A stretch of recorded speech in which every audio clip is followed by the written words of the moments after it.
ህብረተሰቡ ድምጹን ተጠቅሞ ሀገራዊና አካባቢያዊ አስተዳደርን ለመምረጥ የመራጭነት ካርድ መያዝ ወሳኝ ነው። በአዊ ብሔረሰብ አስተዳደር የእንጅባራ ከተማ ነዋሪዎች ለመራጭነት የሚያበቃቸውን ካርድ እየወሰዱ መሆኑን ነግረውናል። ያነሳሳኝ አሁን ላይ ኢትዮጵያ ዲሞክራሲ መብቷ በየ5 ዓመቱ መንግስት ስለሚመሰረት ያኛውን ደግሞ እኔም እንደወጣት እድሜም ስለጋበዘኝ ምርጫ ካርድ ወስጄ ይሆነኛል ይወክለኛል የሚለውን መንግስት ለመምረጥ ራስ ፈቃደኝነት መጥቻለሁ። እኔ በራሴ ፍላጎት ነው መጥቼ ያወጣሁትኝ። እስከዛሬ መቆየቴም አንድ አሞይ ቆይቼ ነው።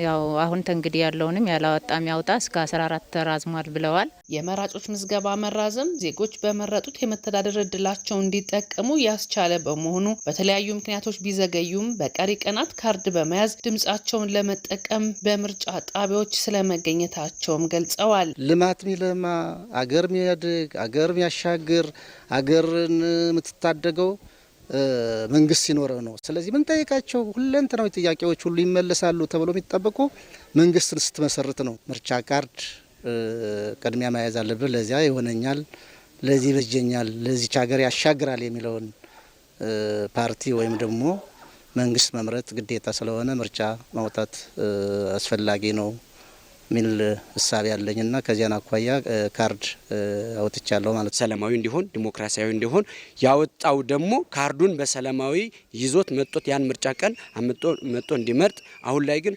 ማህበረሰቡ ማንም ማህበረሰብ ማንም ኢትዮጵያዊ ዜጋ የሆነ ሁላ የራሱን ድምጽ የራሱን መንግስት እንዲመሰረት ሁሉም እንዲያወጣ እኔም በበኩል እንደወጣት መክራል። ምርጫ ሰላማዊና የህዝብ አመኔታ የሚኖረው ዜጎች የነቃ ተሳትፎ ሲያደርጉ መሆኑን የገለጹት የእንጅባራ ከተማ ነዋሪዎች በሚዲያዎች እየቀረበ የሚገኘውን የፖለቲካ ፓርቲዎች አማራጭ ሀሳብ በብልህነት በመመዘን ድምጻቸውን ለሚጠቅማቸው ለመስጠት እየተከታተሉ ስለመሆኑ ገልጸዋል። ሚዲያ ምን ከታተላለን እንመለከታለን። ለህዝብ አማራጭ አለኝ የሚል ሁሉ ሀገርን አሻግራለሁ የሚል ሁሉ ስናያቸው አንዳንድ ፖለቲካ ፓርቲዎችም አሁን ጥሩ ነው ጎን ለጎን እየተሄደ ነው እየተቀራረበ ነው የሚል ፓርቲዎችን እናያለን። ኢትዮጵያ ያለ መንግስት አትኖርም። የትኛውም የዓለም ሀገር ያለ መንግስት አይኖርም።